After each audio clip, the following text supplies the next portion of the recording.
So, we start the third roundtable, which is entitled Suggestion for Reform.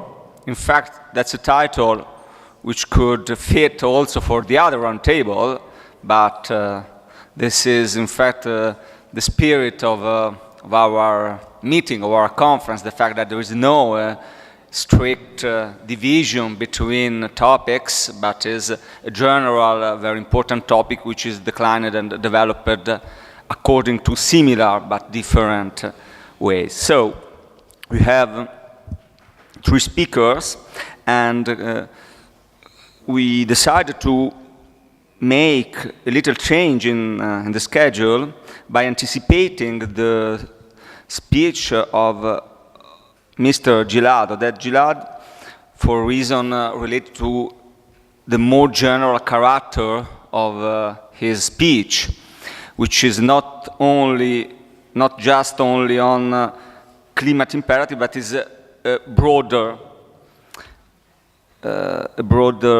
issue and a broader approach.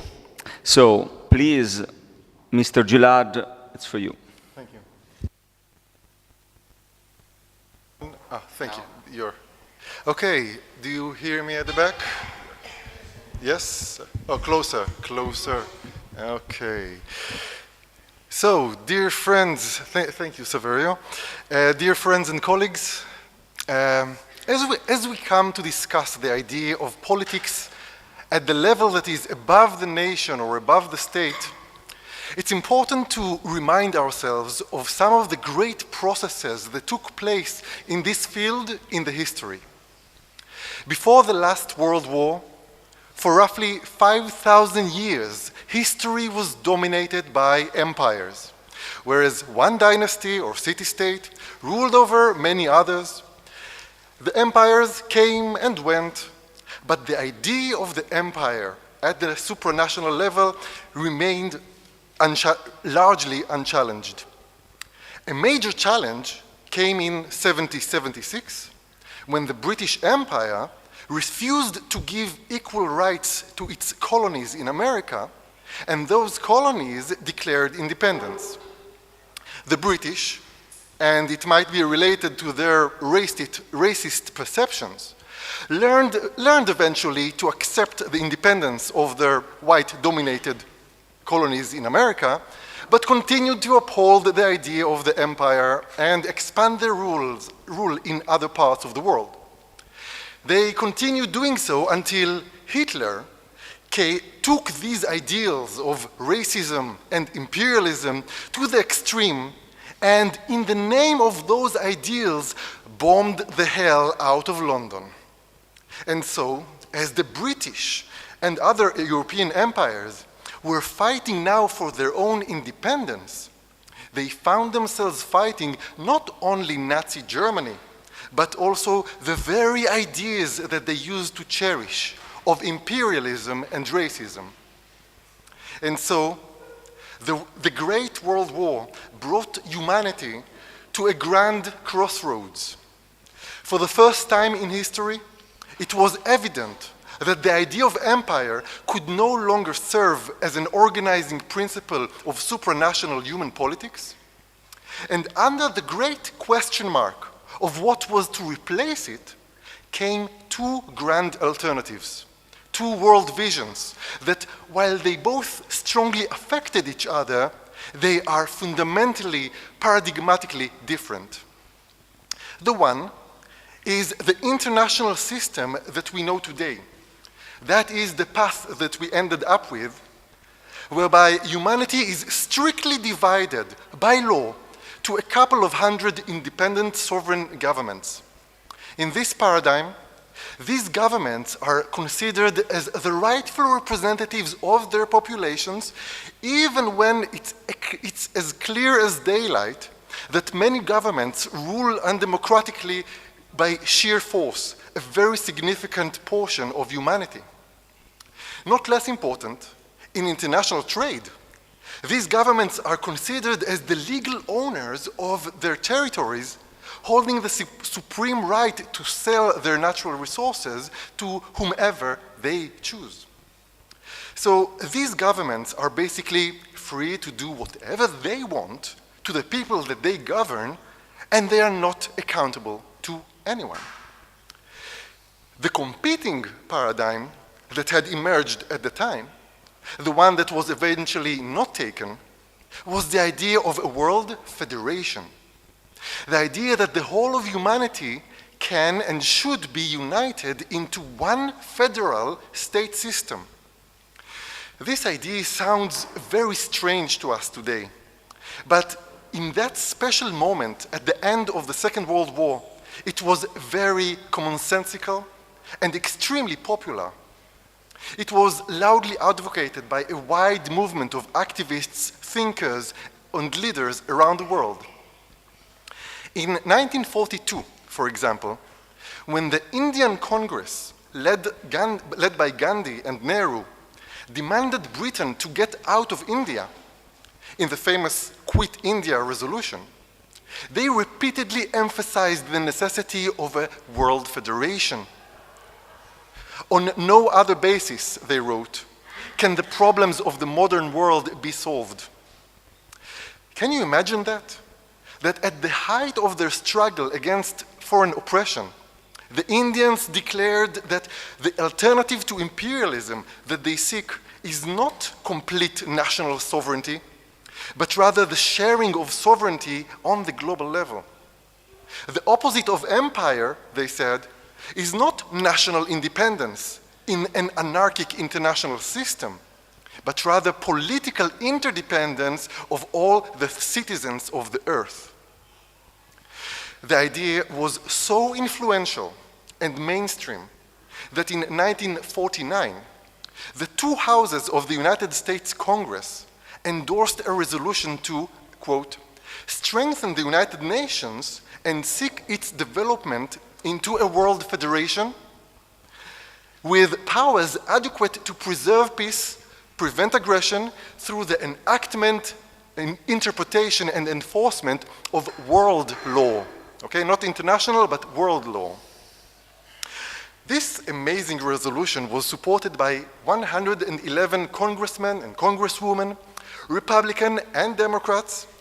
Among them were the future presidents, Gerald Ford and John F. Kennedy. Now, these are Americans. They know that the word federation means giving up a very meaningful part of your national sovereignty to a higher and very inclusive level. It means that all nations will send their soldiers home and come under a global rule of law where it is up to the federal courts and the federal police to preserve peace and prevent aggression. Moreover, the words World Federation means also that there will be also a global tax system with no tax havens where we see today the super rich and the big corporations stashing away their profits. And this is a very big thing because if we had such a system,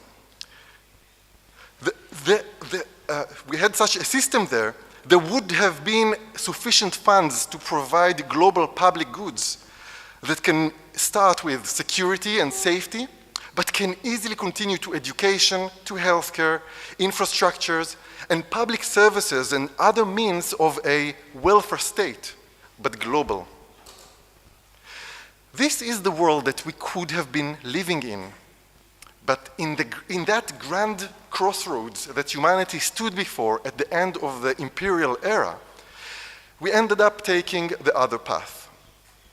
Few weeks after that resolution of the US Congress, atomic engineers of the Red Army managed to detonate their first atomic bomb, and the terrorized United States replied with starting the development of a hydrogen bomb, and so the great arms race began.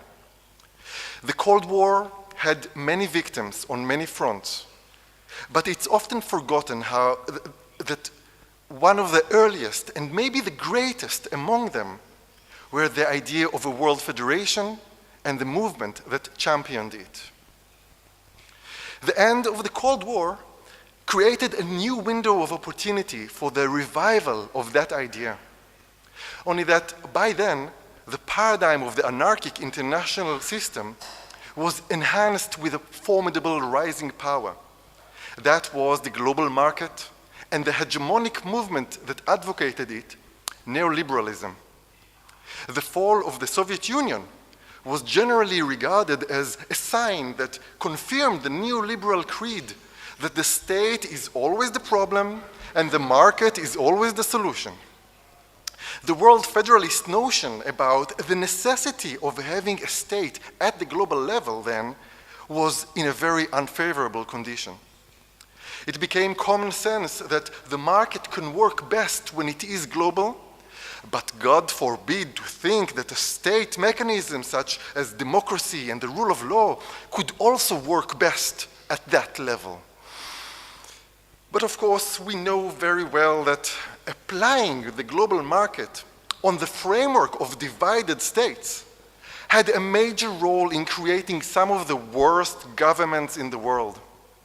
There is just no way that you can explain the power of Putin and his government without remembering that Russia is the largest player in the global fossil fuels market.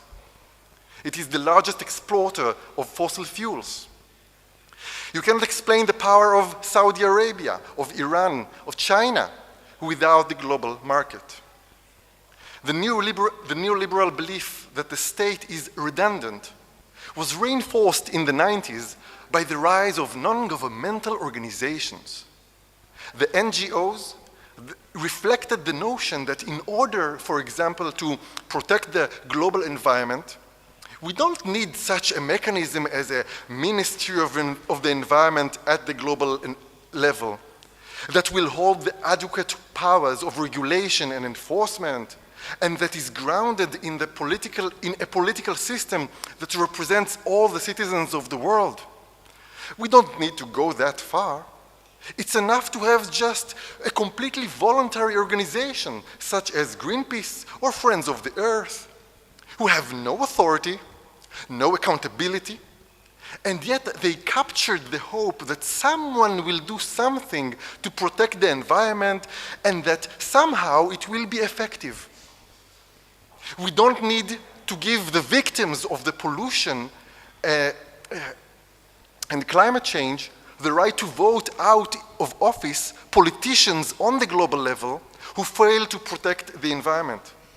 We just need to sign petitions and hand them over to the politicians of our local governments and hope that somehow those politicians will be so impressed with the petitions or the likes that they will actually have the guts to say no to the offers that they get from the global corporations.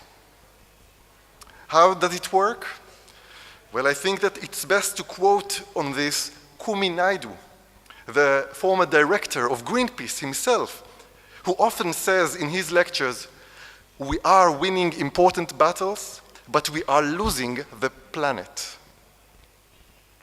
NGOs provided the sense that if people should be protected from injustice or oppression, we do not need, say, a justice system of federal courts and police to give them a vote at the global scale. No, we just give a few dollars to Amnesty or some other human rights organization who has no authority or accountability for ending injustice. And yet these non-governmental organizations came to capture a very large chunk of the hope for the realization of justice and social betterment in our world. I think it's high time we openly acknowledged that the Indians in 1942 were right. We need a world federation because on no other basis can the problems of the modern world be solved. Let me give you another example. When the renowned British economist Lord Stern published his famous report in 2006 on the economics of climate change, his conclusion was that, I quote, Climate change is the result of the greatest market failure in the world has ever seen. The market failure is that those who harm others by emitting greenhouse gases generally do not pay the cost of the harm. The cost is externalized. And the thing is that there is just no serious way to fix market failures other than some kind of governmental intervention. In order to internalize the cost of harm into the price of fossil fuels, you need to apply either taxation or regulation or adjudication, and all of them are justice mechanisms that are the prerogative of a state.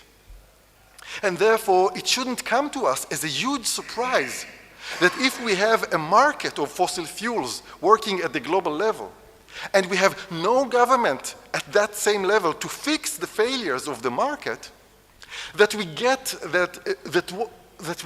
then the greatest market failure the world has ever seen. So let me end with this final observation. The division of state power in the world to 200 sovereign states causes problems of first and second orders. A problem of the first order is that the governments of those states are too small and weak to tackle global issues. And even when they voluntarily come together in international forums, they cannot do it. A problem of the second order is that movements for social betterment and justice, who wish to exert pressure on those governments and to mobilize them into action, find themselves even more divided, fractured, and ineffective in promoting their goals. Each of the devastating crises that plague our world, such as rising global inequality, insecurity, injustice, climate change, and corruption, each of them should be regarded not as a problem per se, but rather as a symptom of our undemocratic world order. It should be recognized that none of those symptoms can be seriously cured without democracy at the global level. It is high time that the people and movements who care for social betterment would come together and focus their energies on reviving this necessary vision. Thank you very much.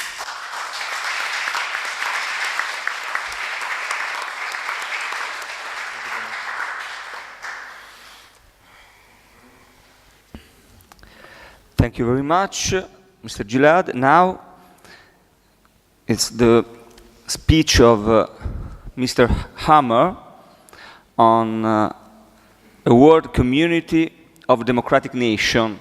Please. Thank you. I'd like to begin by thanking Susanna and the rest of the organizers and congratulating them on this brilliant conference and its theme, which fits right in with my beliefs, I must say. So I'm here representing, if you like, the World Citizens Association of Australia, which is our local World Federalist organisation. So following on from Oded's talk, our main aim is to campaign or promote the idea of a world federation, or in other words, a global parliament, which is the ultimate form of supranational democracy, I would say.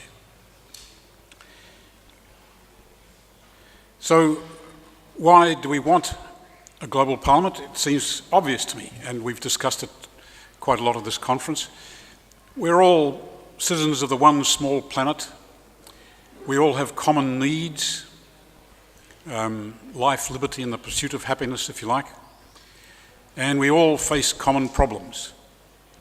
And to solve those problems, we need global solutions. So the objectives, if you like, the problems that we aim to solve are, first of all, how can we finally get rid of nuclear weapons, which are a major threat to the future of the whole species? How can we prevent or stop climate change?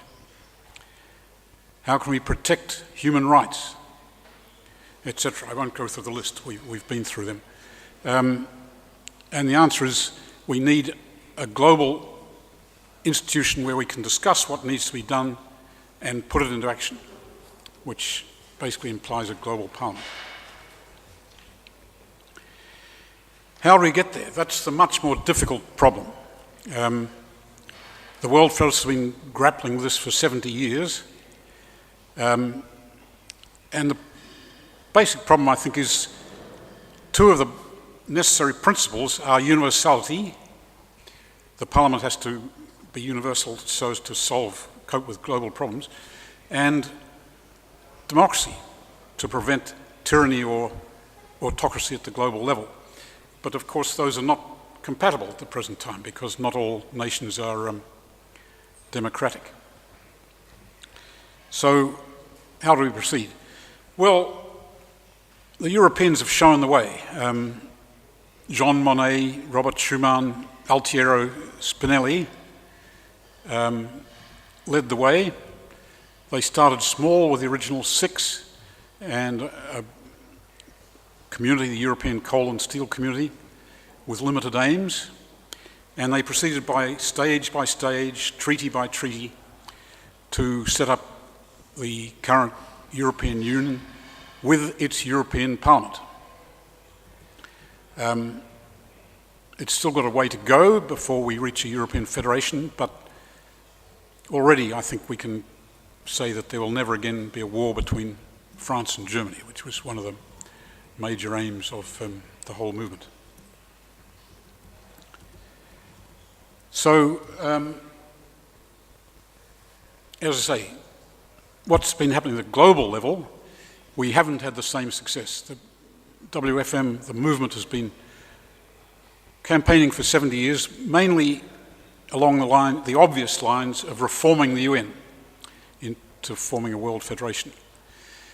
But they've always been stymied or blocked by the fact of the UN Charter, which is even more rigid than a national constitution. It's extremely difficult to change, and there's never been any meaningful substantive change to the Charter in all that time.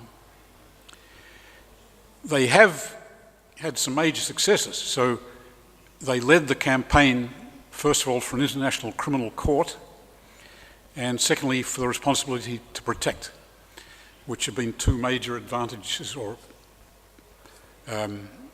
milestones in international law, particularly against crimes against humanity.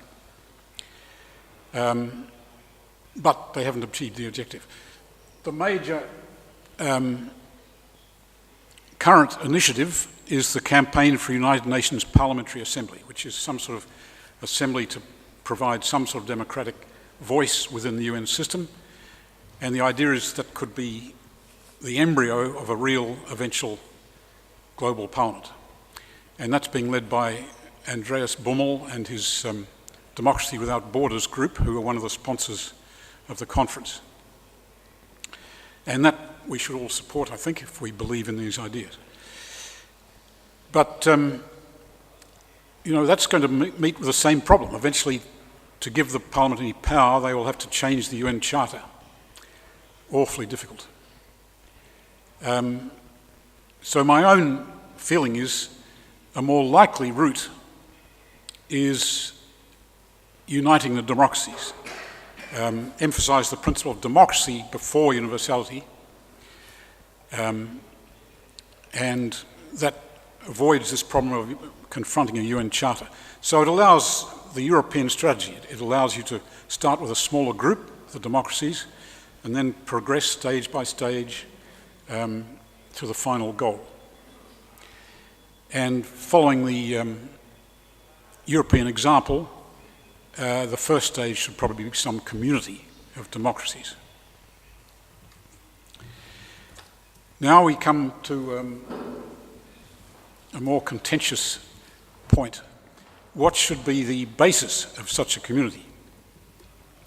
Ideally, it should be economic, as the Europeans did, but free trade has been done to death. I don't know if there's any room for much more progress in the direction of free trade.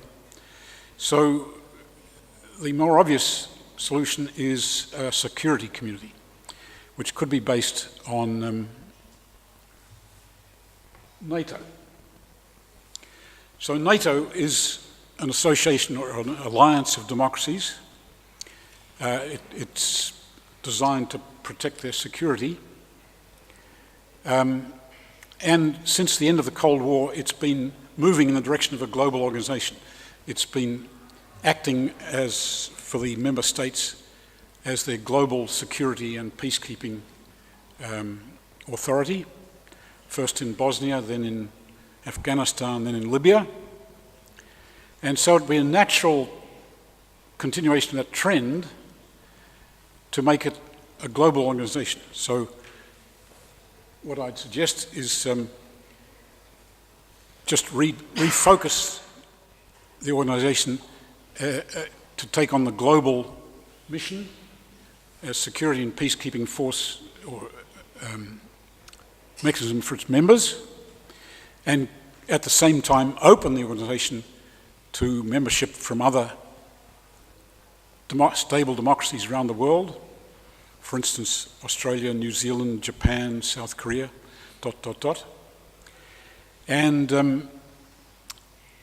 hope to work stage by stage, add more members till eventually we have a universal democratic system. Some other major points are, to turn into a community, it should move from a consensus model, which with 28 member states causes difficulties, to a qualified majority voting system, following the European example. And most importantly, it should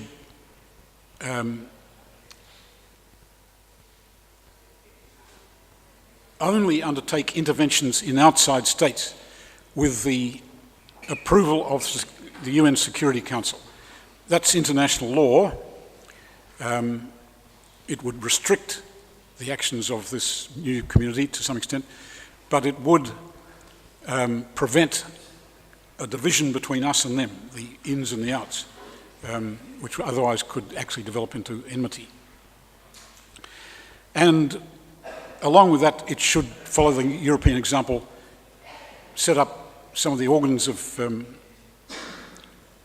federal governance, e.g. a court, which the NATO doesn't have, for instance, to settle disputes between members, an assembly as the prototype of an actual parliament, which it does have, the North Atlantic Assembly, and yes, to encourage other members to join up, it should provide structural adjustment funds to the more backward members, if you like, as Europe has very successfully done to attract new members. How am I doing on time? 5 minutes. 5 minutes, okay. Well, as far as I can see, a scheme like that would have advantages from every aspect. First of all, it could provide the first stage towards a world federation or a true global parliament. Secondly, it would provide a virtually ironclad guarantee of security for its members. Thirdly, it would cure the dysfunctional decision-making system. It's very cumbersome and clumsy to get a decision made within NATO, and chiefs of staff have complained about it repeatedly. It would provide a new framework for settling international disputes between its members, and if it only intervenes in a conflict situation with the approval of the Security Council, it would provide a strong right arm. It's a very powerful organisation. It could implement the decisions of the Security Council to great effect. Now, I'm not alone here. There have been many similar calls over time for a league of democracies, a concert of democracies, an alliance of democracies from various powerful figures in politics in the United States, both sides of politics there. So I believe it has a reasonable chance of being accepted by the powers that be. Anyway, that's one idea. I leave it up for discussion. Thank you very much.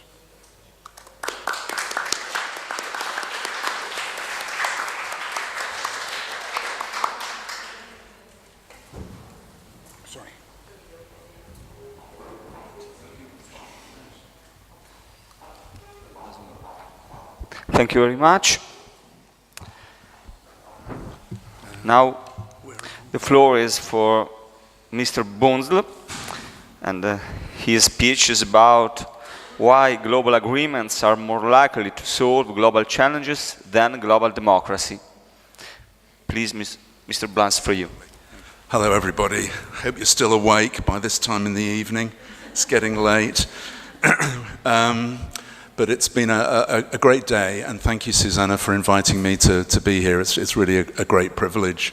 My name's John Bunzel. I'm a businessman by background, and about 18 years ago, I was having a Sunday lunch with my kids, and they were talking about climate change because they were doing it at school. They were doing it at school. And as I was doing the washing up afterwards, my mother, who was there too, sort of said to me, well, what would you do about it? And in that, I sort of had a light bulb moment that, well, it would have to happen simultaneously, because at the moment, with capital moving freely and globally, any nation that moves first to do the right thing by tightening regulations or increasing taxes on carbon emissions or whatever it may be, risks business and jobs just simply moving somewhere else to avoid that regulation. So unless we have all or sufficient nations implementing detailed policies simultaneously on the same date, possibly even at the same hour of the same day, that is the only way to ensure that all nations win. No one will suffer a competitive disadvantage. So that's the principle behind it. Now, I've had a very provocative title to this, is why global agreements are more likely to solve global challenges than global democracy. What I mean by that is that the idea, as we've just said, not all nations are democratic. Nations like China are not going to be democratic any time in the near future. So we have to have, I think, more of an interim step towards what Oded and Chris have been talking about, and SIMPOL, simultaneous policy, is that kind of interim step. So it's about how do we create effective global agreements using democracy where it exists, in those countries it exists, but also including those countries where it doesn't exist. And the whole idea of global democracy, the idea that everybody, if only they had a voice and a vote, would actually, everybody all around the world would want to participate in global decision making, in my view, is false. Most people around the world today do not have a global consciousness. Sorry, that was the first point I made. I forgot to put it up. That's, not all nations are democratic. The point I'm talking about now here, global democracy assumes a widespread understanding by citizens that global action is necessary. But most people around the world, according to the World Values Survey at least, have either an ethnocentric, tribal, or at best a nation-centric view of the world. Hence, things like Brexit and Trump are very nation-centric. Also, the idea of global democracy, one person, one vote for every person on the planet, would effectively exclude citizens in smaller countries. Those in highly populous countries, of course, would have all the say. So I would say that global democracy may be desirable, but it's not absolutely necessary. What is necessary now is how do we make effective global agreements. When I'm talking about global agreements, we think about the Paris Agreement on climate change, but I think a lot of us are beginning to realize that this is not going to solve the problem. And the problem is with global agreements, as we try to reach agreement at the moment in the world, is we deal with one single issue at a time. For example, carbon emissions. But if you take almost any single issue, there will always be some nations that win on that issue and others that lose. And the losers, of course, have no incentive whatever to cooperate. So a good example of that would be Donald Trump pulling out of the Paris Agreement. Why? Because being the highest emitter, the US would have the highest costs to reduce their emissions, and so why cooperate when they've only going to have costs? Another problem is that global agreements at the moment are only about targets. They're not about specific actions. So this idea of targets is just not going to work, particularly, as I say, because with global capital moving freely, no nation can really move first, and therefore these targets just don't ever get hit. That's why Paris is just not going to work. And so there is a lack of simultaneous global implementation, and that's what we need to ensure that no nation suffers a first mover competitive disadvantage. If all nations move together, or sufficient nations move together, everybody wins. The other problem we have in the world today, as we've been talking about, is that governments have no electoral incentive to cooperate. We citizens have no means at the moment of driving our governments towards global cooperation, be it on climate change or on global taxation or anything else. So in a way, you could say that global agreements at the moment are kind of designed to fail. It's like we've been saying, now how could we design a format for making global agreements that is almost impossible? Oh, I know, we'll do what we're doing now. And that's why it's not working. They're designed to fail. So global agreements, I would say, are very necessary, but they need a serious redesign. But I think they are important as a stepping stone for the following reasons. Firstly, global agreements can focus directly on global problems rather than on the idea of global democracy. Global democracy is more of a value. Global problems is a specific problem that needs solving. Secondly, I think if we got productive global agreements, that would actually fire up the cause for global democracy. Because if people see global agreements functioning and they can see the benefits of them, they're going to want to formalize it. And that's where the world federalism, I think, comes in. So what we need, apart from simultaneous implementation and other things I'll come to in a moment, is a way that we can allow citizens to compel their national governments to cooperate. And one possibility is what I've been experimenting with for the last 18 years since that Sunday lunch with my family, called the simultaneous policy, or SIMPOL for short, Politica Simultanea, I think it would be in Italian. So how does it work? You could say that, what is it about? It's about using our votes in a new way to drive governments to cooperate to solve global problems.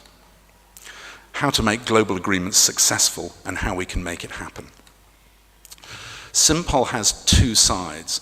It's a policy, or a range of policies to solve global problems, but it's also a process. First, as a policy. So it's a range of global policies to be designed or strongly influenced by citizens. Okay, it's not going to be designed by corporations or politicians, it's going to be designed by us, by anyone who signs up to SIMPOL. And it can include only those policies that nations cannot implement alone. Okay, so it doesn't touch national policies like, housing or education or any of those things, because those are things that are within the national purview. They are within the national sovereign domain. Things like climate change, re-regulating financial markets, corporate taxation, getting rid of tax havens, all of these things actually that are really important are now in the simultaneous domain, we could say. So only those policies qualify to be considered for inclusion. And like I said, all or sufficient nations need to implement these policies simultaneously. That doesn't mean 20 different policies all on the same date. It might mean a series of simultaneous policy packages. Now, the other important point, like I said before, is we need to have a multi-issue policy framework. So, for example, an initial simultaneous policy could consist of two combined issues. One might be a currency transactions tax, global, like a Tobin tax is another word for it, and a climate agreement.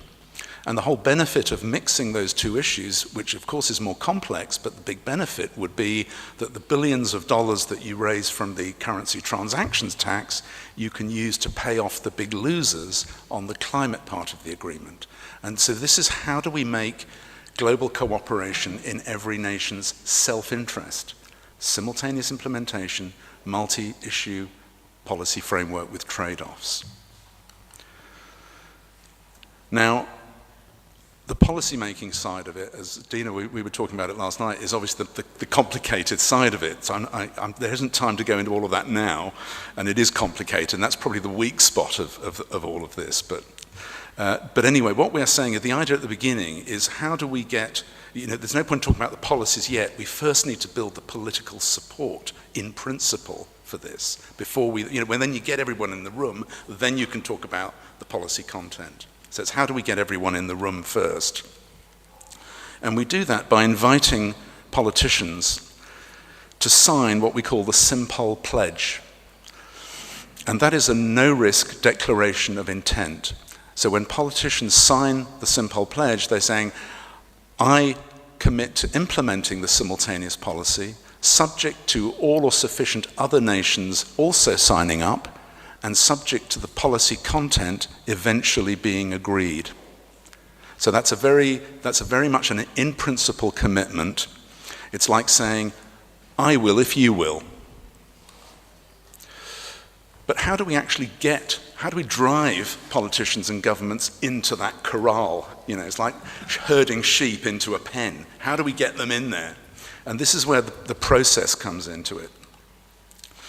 Basically, this is where we are already in control if we just use the grey matter between our ears. When you join up to the Simpol campaign, it's free, you just sign up online, and what you're doing is you're saying to politicians, to your political representatives, or to all the candidates standing in your electoral area, you're saying, you know what, Mr. and Mrs. Politician, I don't really believe you anymore. So you know what, I'm going to be giving strong voting preference at all future national elections to politicians who've signed the Simpol Pledge, to the probable exclusion of those who haven't.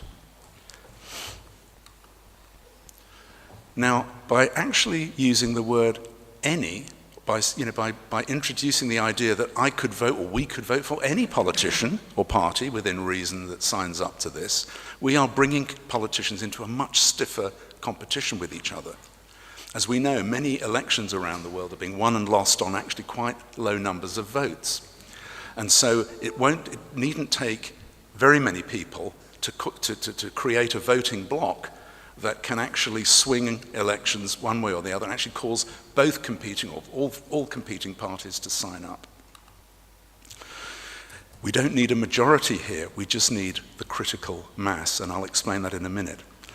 Now, signing up, if you take it from the point of view of a politician, signing up for Simpol is a win-win. Oh, well, if I sign up, if I'm a politician, I sign up, I don't have to implement Simpol until all or sufficient other nations are on board, because that's the whole point. It has to be done simultaneously. So I have no risk in signing up. But if I sign up, I have the opportunity of gaining the support of the Simpol voting bloc, all the citizens who've already signed up to Simpol. But if I don't sign up, and my competitor does, I could lose my seat, right? And I'll show you in a minute how this works. Now, you might think that politicians will sign up to anything and then they'll get into power and then they'll just cancel it. But if you think about it, cancelling their pledge, their Simpol pledge, makes absolutely no sense, because there is nothing to cancel, because Simpol doesn't get implemented until all or sufficient nations are on board. So to sign up to Simpol, to get into power and then to cancel it, would only be saying to the Simpol voting bloc, please don't ever vote for me again. So for politicians, cancelling is just like cutting their own political throats.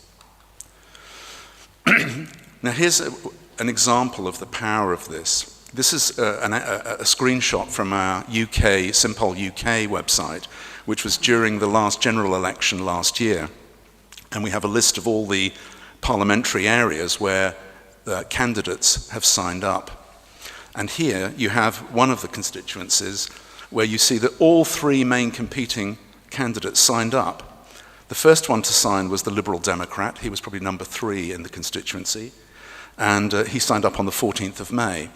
And then, of course, Simpol UK sends a nice little email to his competitors, to the Labour and the Conservatives, saying, did you know that the Liberal Democrat has signed up? Why put yourself at a competitive disadvantage to your competitors? You know, this is a no-risk win-win. Next thing that happens is Chris Ruane of the Labour Party signs up a few days later. And then finally, because of that, the sitting Conservative Member of Parliament also signed up one day before the election. Why? Because he had no choice. So you can see the power of this. We're using citizen power to actually we're turbocharging competition towards global cooperation. And how far have we got? In the UK general election last year, I mean, the UK is where we're most advanced. We got 650 candidates from all the main parties, so it's right across the party political spectrum, to sign the Simpol Pledge. And of those, 65 are today members of the UK Parliament. That's about 10% of all UK MPs. And the number of us, I mean, on camera now, so I won't say how few of us it took to achieve that, but I can tell you that it's incredibly low participation produces incredibly high leverage. You know, so here's a way that citizens, you know, it's like a can opener. How do we get the top off the tin here, you know? And it's not just in first-past-the-post electoral systems like the UK. In Ireland, we had 53 candidates signed up, and 11 of those are now TDs, which is members of the Irish Dáil Parliament. In Germany, we got 50 candidates to sign up, and 11 of those are members of the German Bundestag. So what we can see is that although Simpol works most powerfully in first-past-the-post systems, it also works in proportional representation systems. And in fact, you know, all elections are based on competition between parties. So in any of those cases, Simpol should prove effective. And we also have some pledged MPs in the EU Parliament in Australia, Luxembourg, and Argentina. And the campaign is spreading elsewhere. So the idea is that if we can get the lid off the tin in democratic countries, and this process starts to steamroll, then I think non-democratic countries will see the wisdom of this and will just voluntarily join this process as well. Because I think with the UN being the roadblock that it is, as I think, you know, Chris, you very well said, here's a way that we can kind of circumvent that problem in a way that puts us citizens in the driving seat. So that is pretty much it. If you want a fuller explanation, there's Nick and we wrote this book, The Simpol Solution, which is out in the UK in English, I'm afraid, and it's coming out in the US and Canada next month. So thank you very much.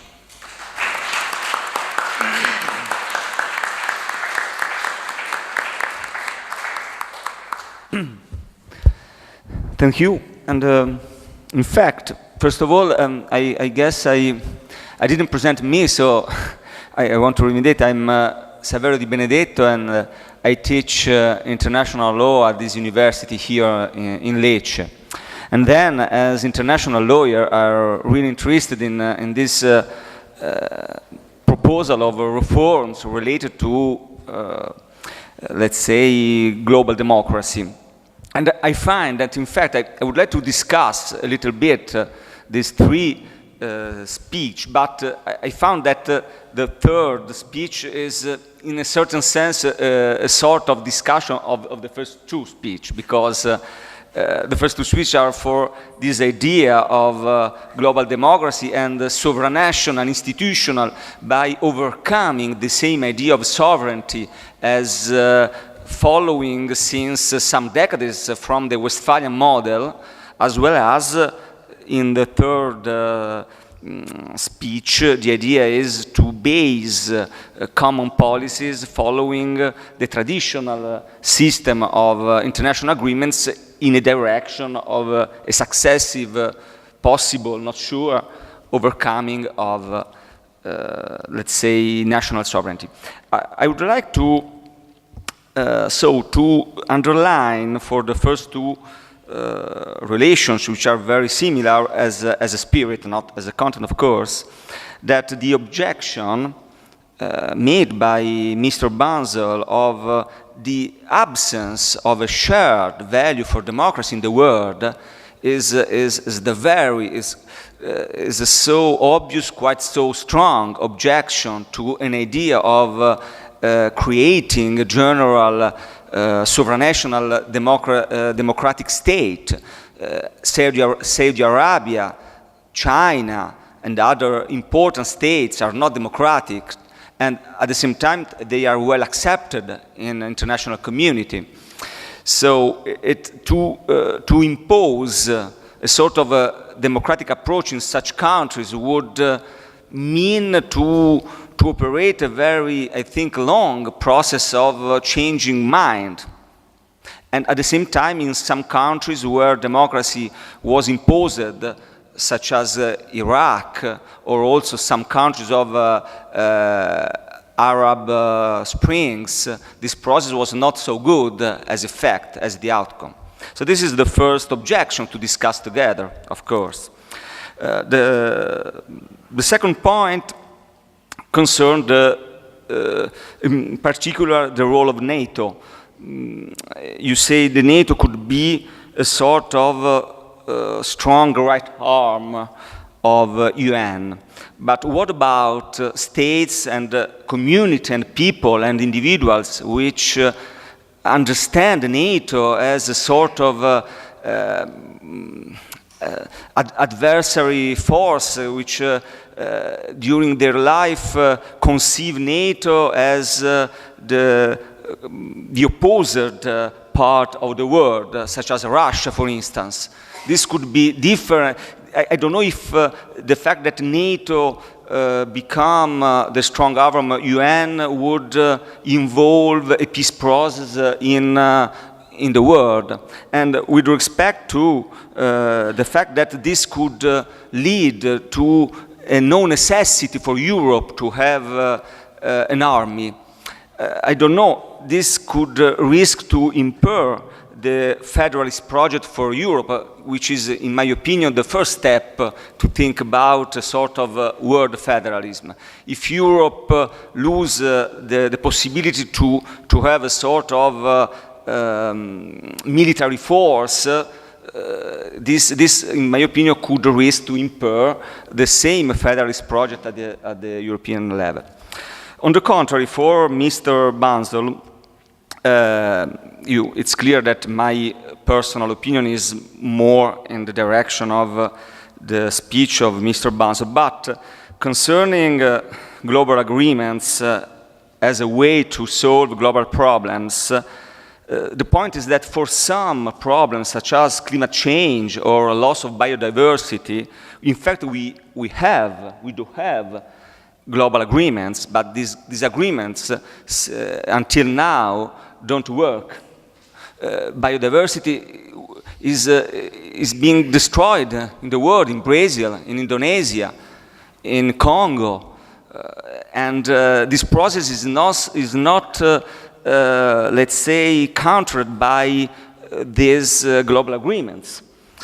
And so my little suggestion could be that we could also try to give value to the existence democracy and rule of law mechanism at the sovereign level. So, for instance, the course of human rights, which are regional or also national, could be a good example, a good way to directly implement, by using the force of local community, some common value. So the idea could be not to only, it's very important, to create in a vertical way the affirmation of some values, but also in a common way, in a horizontal way, by put emphasis, by highlighting the role of 100 of local communities, for instance, to protect ecosystems and the environment, having a global common objective, but different way and different sensibilities to realize these objectives. This could be not a counter argument, but an additional argument to, of course, the development of global agreements and, in a perspective, future perspective, also of a global democracy. So this was a little comment and a discussion by an international lawyer, and of course now the floor is for questions. We have half an hour, so there is a great possibility to discuss. I think that it could be good to take 2-3 questions and to leave the possibility for speakers to answer and then to continue. Perhaps they would like to answer to my comments. Okay, that's perfect. Prima voglio rispondere alla mia domanda.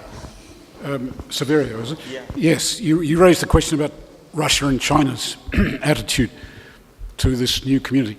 That's why I emphasise that they should only intervene under authorisation by the Security Council, which means that Russia and China would actually have a veto over NATO operations outside its own area. And that would take away the fear. I mean, during the Cold War, the West was terribly afraid of the Red Army, and Russia was terribly afraid of NATO. And so we had this cold conflict, I suppose. But yeah, that's the answer. Russia and China would have a veto over its external operations. So they'd have no reason to fear it as a threat to themselves. Whether Europe would want its own armed forces, that's up to them, but they wouldn't need it. NATO would provide their answer. So, not all governments are democratic, and this is raised as an objection to having global democracy. And I think that this is like this realist attempt of saying, okay, well, we are democratic, they are not. This is the reality. What can we do? But actually, if you are a true realist, you realize that you, as I said, you cannot explain the oligarchies in the third world as a local story of those places. You cannot understand, for example, I come from Israel, the Middle East, and we have Iran threatening us, and you think, oh my God, like, they have been a democracy, they have been established quite close to the establishment of the State of Israel in 1951, but unluckily for them, they had oil that the West wanted. So the West came after 2 years in 1953 and toppled the democratically elected government and put the Shah, the king, there, and then the Iranians got mad, of course, naturally, who are the democracies that are supporting kingdoms, and then they said, oh, if even the West doesn't believe in democracy, then what other hope can we have? And then they went back to Khomeini and to radical Islam, and I can understand that, although of course but like, we have a responsibility for the lack of democracy in the third world. Also, when you think of corruption, so it's not just, oh, here is a politician and he is not standing, he's not doing his job right. There is someone that is offering him something, okay? And that someone is usually some kind of a corporation that represents us as consumers who want some commodity, or as investors that want some profit. Now, it's useful to think about it when we talk about democracy. So in the West, the major question of politics is the division within the state of how do we divide between the demos and the kratos, the division of power. Are we more to the left that says, oh, more power to maybe the kratos, and the right says, oh no, market needs. But we need to think of a more important line of division is the line between units of democracy, okay? The Greeks had a democracy for men, free men that had property. Women and slaves and the residents of the empire were excluded. For them, it was an oligarchy. And similarly, our democracies that we're so proud of, and look, we are giving them an example, should also be seen in this way that, Okay, we ended imperialism, but what do we get? The people there in the third world are still working in the sweatshops, the mines, the plantations. The product of their labor is still being sent to us. And the only difference now is that when we had the empires and they were trying to rebel, we had to send our white soldiers to the jungles and the mosquitoes and do the dirty job of oppressing them. And now there are local, colorful governments that are doing the oppression for us, and this is so convenient. Last thing that I wanted to say is this thing about the cultural barrier, that, oh my God, they are not democratic, they don't want democracy.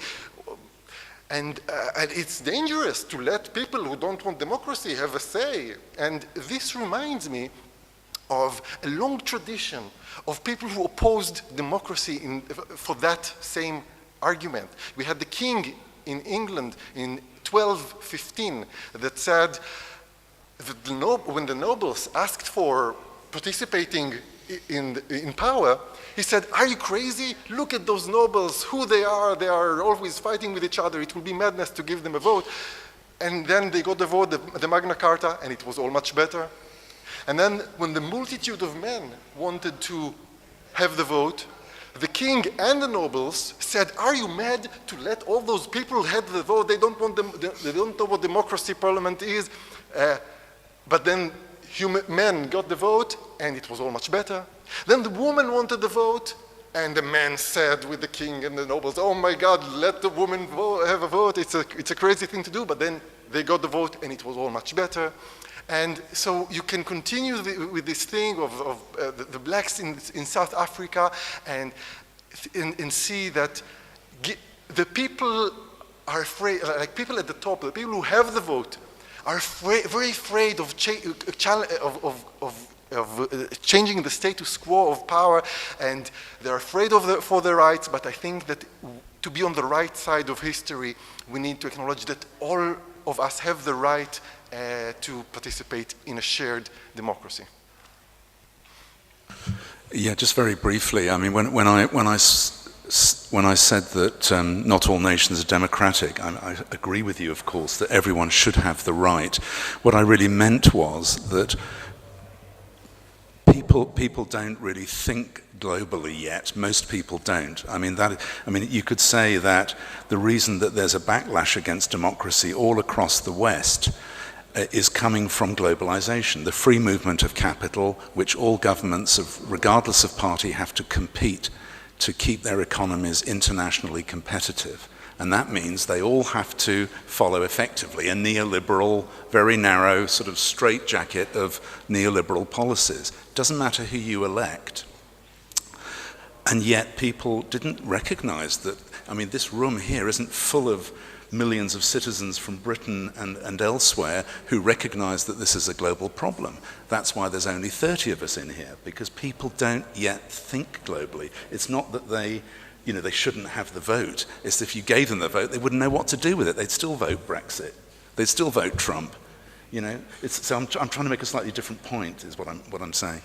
But I think that just coming back to your points, if I understood them correctly, I think the real key to this is that we have a global economy, but we have only national governance, and all nations are therefore forced in a way to compete with one another for capital, for resources, and in the process of that, biodiversity and everything else gets chewed up.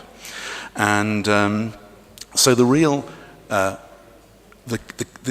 linchpin to solving this is citizen power. How can citizens intervene in the situation in a way that politicians cannot ignore?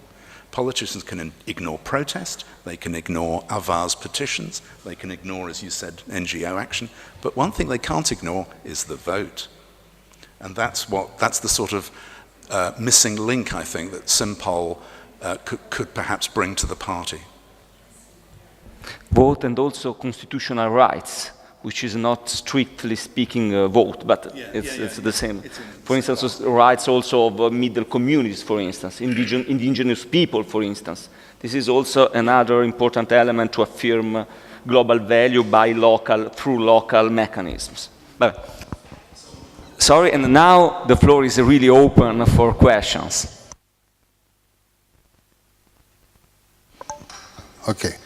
I have some very short and very provocative comments on the speeches I heard in this very interesting session. The first one is a preliminary proposal directed to Susanna and to Saverio to organize the next conference on democracy, because we all take for granted the concept of democracy, but in reality we don't know what is a democracy. Is the United States now a democracy? I don't know. Because there is an oligarchic power of great finance, there is a white supremacism which is mounting, and with Trump, and not only with Trump, Ku Klux Klan and so on. I don't know if it is a democracy. I don't know if Italy is a democracy, Britain and so on. So we should make clear what is a democracy. Maybe it could be the subject of next conference here in Lecce, maybe next year or whenever you want. Coming to the speeches, it's very nice, the idea of a word federalism or confederalism, but it should be based on a coexistence at local level among different ethnic, religious, and so on components. And we see that very clearly in the Middle East.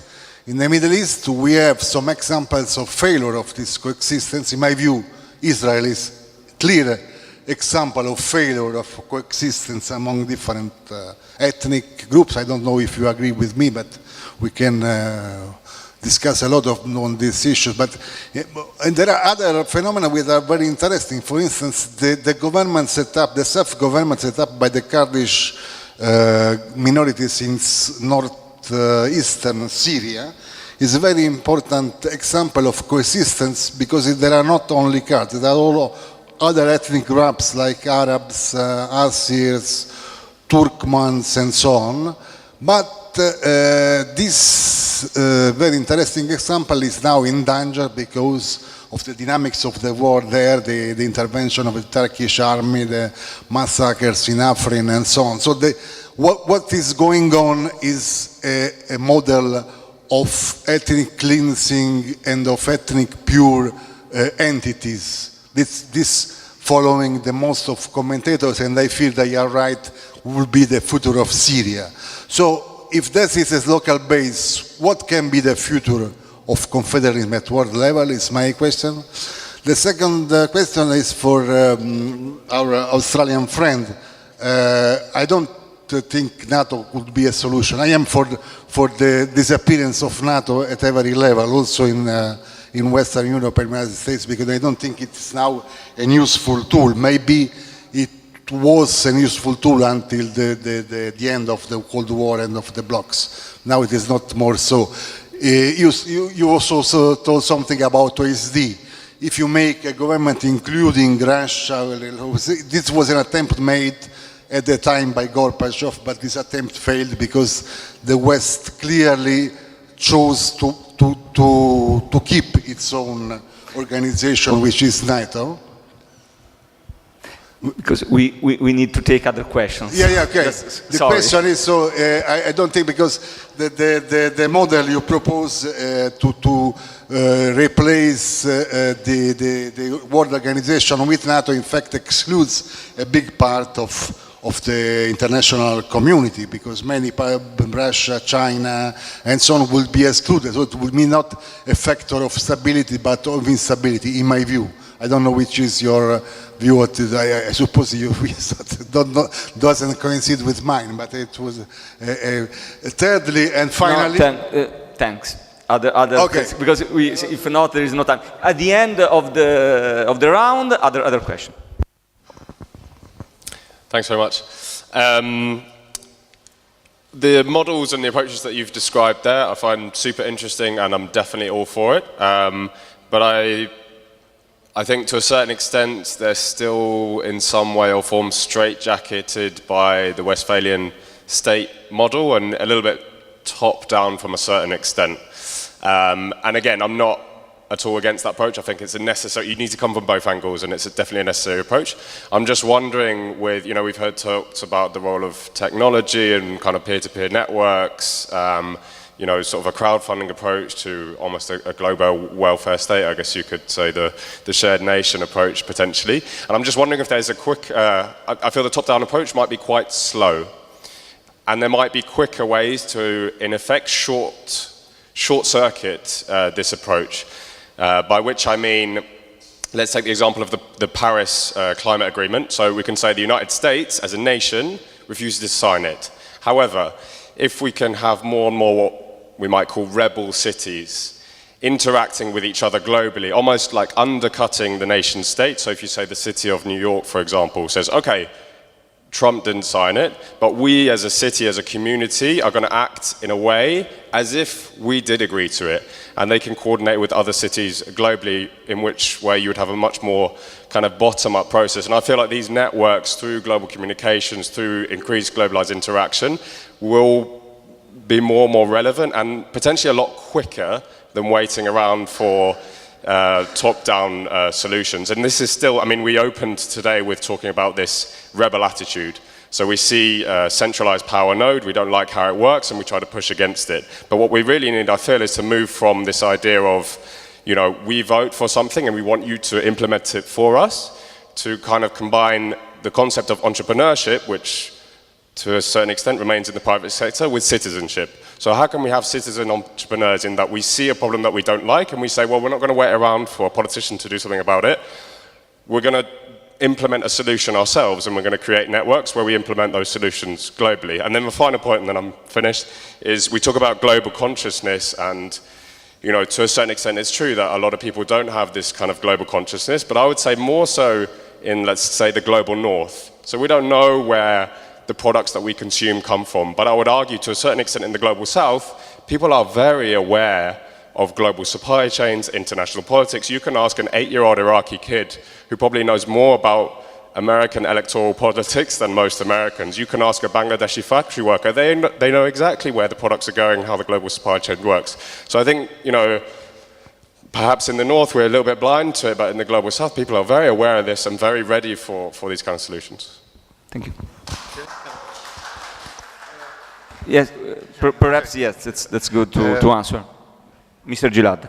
Okay, so Israel is a perfect example of something that many people in the world like to think about it as this local problem of here are the Jews in Israel and here are the Palestinians, and why cannot they get together? But you need to go to the roots and see that my grandparents came from Lithuania and Poland to Palestine because, you said, a failure of coexistence. Well, the idea of nationalism in Europe pushed them out.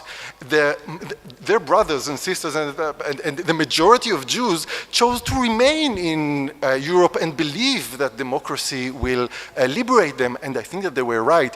But then nationalism rose and exterminated those Jews that stayed here, and now the Zionists, the Jews in Israel, you see, we were right. We couldn't stay in Europe. We must have our own nation, and then they come to an occupied land. They come to Palestine. There are millions of Arabs there, and then you have this conflict, and the Palestinians are now oppressed, and they now also produce a counter-reaction of nationalism and say, oh no, this is our country.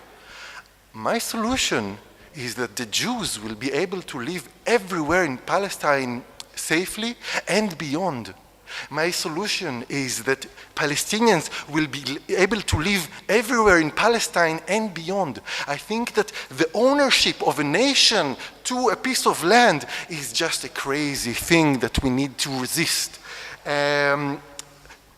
The Palestinians are waiting for 50 years, maybe 70 years, for someone to recognize that they are oppressed, and they apply. I think that they will continue to wait as long as human rights are just privileges of people that live in strong nation states. If you happen to live in a poor nation, you don't have those human rights. Those are humans that live in a certain strong state. And finally, top-down, bottom-up, those things, I think that the world federalist idea is to take power down right from government to people, and of course, yes, to communities. It's a federal approach of sharing the sovereignty at the vertical and the horizontal level. So I think that this is, you hear world federalism, world government, you think, oh, this is top-down. Actually, no, this is bottom-up, as it should be. Voluntary actions in New York, today, this is all that we have. We have nation states that can do some kind of justice mechanisms and redistribution. We have just voluntary things that can do something, but these things are fundamentally limited. And there are so many good ideas that we can implement, that we could implement. If there were enough people that just wanted this thing, then we could implement those great incremental steps, stepping stones towards the great vision that everyone agrees that, yeah, it would have been great to have a world federation. But then you find that there are so many good ideas that the power of morality and normativity the soft power that voluntary action can exert on the governments to take those initiatives is very dispersed and therefore ineffective. So I think that we as someone said, Benjamin Disraeli said, you cannot cross an abyss in two leaps. Okay, you need to run fast and and you need to a leap of faith to this new paradigm. I will stop here. Okay. Yeah, just quickly to Michael's point. I mean, I think I understand what you mean. If you're some of these global world government or global governance initiatives effectively depend on nation states agreeing to give up their sovereignty. But I'd like to suggest that SIMPOL is absolutely the bottom-up solution because it comes from citizens using their votes, and that voting power confers upon those citizens the power to also determine the policies. Okay, so that is exactly bottom-up. I mean, I think your point about cities cooperating, I think all of that's going to happen anyway, and that's great. But I think ultimately, most power is still in the hands of, or the potential for power is in the hands of nation states, but at the moment they are the zombie puppets of global markets. And so really, if we're going to really change the system, we've really got to somehow recapture power over nation states. And I think something like SIMPOL, some way where we use of the vote, the power of the vote, which politicians can't ignore, is the key to recapturing that power for the people, rather than leaving it now to global markets to, carry on reigning chaos. I just have 2 points. You raised again the problem of Russia. I mean, NATO, I think, had quite a wise policy of reaching out to the East, even during the Cold War. I think it'd be important to emphasize that we look forward to the day when Russia joins. But, it seems to be relapsing back into autocracy, so you couldn't say it was a stable democracy according to my ideas at the moment. But when Russia and China eventually democratize or join, game is over. We're there. That will take a long time, obviously, but that's what we'd look forward to. Your point about the cities and so on. So more power to Iran. I mean, if that works, great. So there was an outfit called the Global Parliament of Mayors, led by a guy named Ben Barber, is that right? Who unfortunately, I believe, died recently. But that was a pretty powerful initiative and got a lot of support. So, as I say, more power to Iran, but these bottom-up initiatives generally don't have the power to implement the policies. It's the nation states that still have that power in their grasp. Thank you. Just two further questions. One for Mr. Okay. And another for Miss, okay?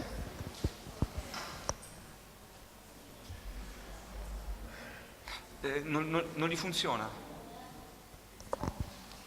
Okay. A precise question to Mr. Hammer.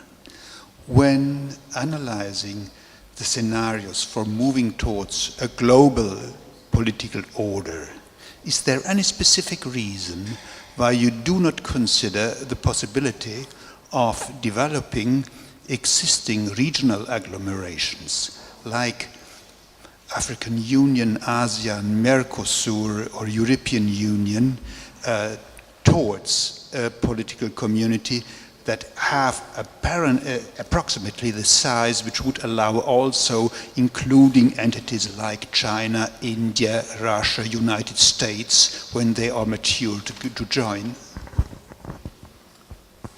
Do I answer that? No, another question for Miss Jackson.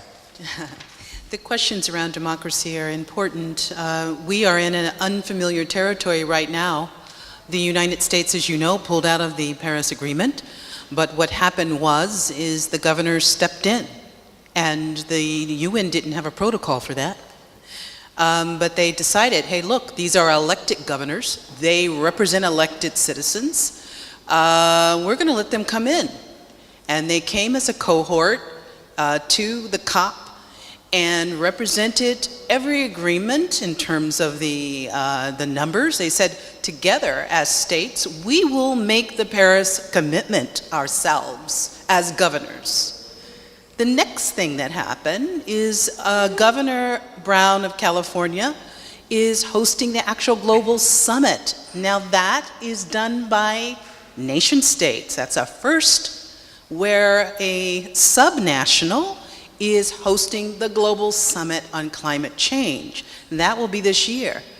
So my question is really the simple question, because I think we're in an interesting moment in the United States. Given that, how do you see gubernatorial elections using Simple to send a message toward these a way of working global agreements? Can you think along the lines of subnationals participating in that kind of a process? All right. Well, let me answer the first question first. Yes, so following the European example, we're obviously seeing other regions develop their institutions. That's a great step forward. The problem is, might they conflict, like nations, if they become more powerful than they are at present? As in 1984, I guess regions were fighting each other. So we still need a global system, and whether it's based on regions or nations, you need a crystal ball. I mean, it could be either, I guess. I'm happy with either. Yeah, just briefly to your question. I mean, I think that these regional groupings would be good, but they are not global. And one of the reasons the European Union is already beginning to come under strain is exactly because it is not global. I just don't believe we've got the time to wait for these other regional groupings to get to evolve. We have to go much more directly to the root of the problem. Democracy is already falling apart in the EU, for heaven's sake. So that's really a warning sign saying, guys, this is really not going to work. Sorry? Well, sorry, I'm not quite sure what you mean, but anyway. So just coming to Mara's point, you can use the principle of simultaneity in the voting system at lower levels.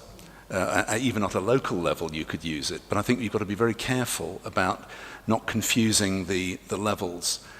Simple is very clear that it includes only those policies or issues that nations cannot implement alone. Right? Now, if lower levels, like city mayors, can somehow feed into that global process in some way, that would be great. But if they are just talking about implementing what they're going to do in their city, I would be a bit nervous. I think you could use similar principles, but you don't want to confuse the two initiatives, because otherwise people will get confused about, is this global level, is this city level, and then it all becomes a bit of an insalata mista, you know. So I think, yes, in principle, but I think you've got to be careful about the scope of the policy, yeah. I would like to refer to another issue that was raised about the supply chain of the global market, that we, in the richer world, we know that our purchases are not that humane. We are buying from suppliers that employ, you know how bad it gets, but still we don't have proper alternatives. And then there is the imperative to apply moral thinking and normative thinking in order to solve this problem of injustice that we are paying to oppressive regimes and to exploitation in sweatshops, or buying fossil fuels that create harm. And I want to say, so we have the question of how do we make one person not harm another person. And for that we have humanity came up with three basic answers. One is morality, the inner morality that even if no one will know that I harmed anyone, I will still refrain from it because I don't want to cause any harm. The second is norms, that if other people will know that I harmed someone, they will frown at me and tell me that I'm a bad person. And the third method that was developed is law. The state law, that you have the justice mechanisms, that if person A is harming person B, then the person B, even if he is weak, he has a right to go to court, he has a right to call the police, and he has the right for state protection. And today, at the global level, we have only some measure of morality, some measure of norms, but we have absolutely no measure of law. And the thing is that while morality is very important, norms are very important, the reason that people don't harm each other is not just because of one or two, but because of some kind of a combination of the three of them. It's like three legs that are supporting a table, and if one of the legs is missing, then you can raise the other two very high, but it's not going to work. Yeah, still follows. So we must address that lacuna in the global society. Thank you. Now we have to stop this.